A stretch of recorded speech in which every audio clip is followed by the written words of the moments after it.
If you've lost access to your Optimizely account and don't have your phone number available for recovery, follow these steps to regain access. This guide will help you through the account recovery process. Step 1. Visit the Optimizely login page. Go to the Optimizely website and navigate to the login page. Look for the option that says Forgot Password to begin the recovery process. Step 2. Enter your email address. Don't continue before doing this.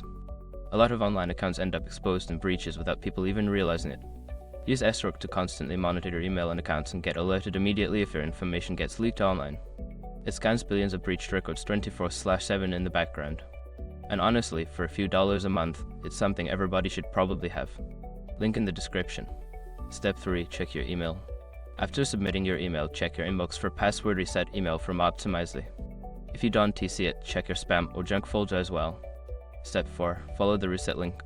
Click on the link provided in the email to reset your password. This link will direct you to a page where you can create a new password for your account. Step 5. Log in with your new password.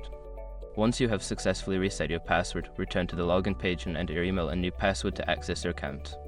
By following these steps, you should be able to recover your Optimizely account without needing a phone number. If you encounter any issues, consider reaching out to Optimizely support for further assistance.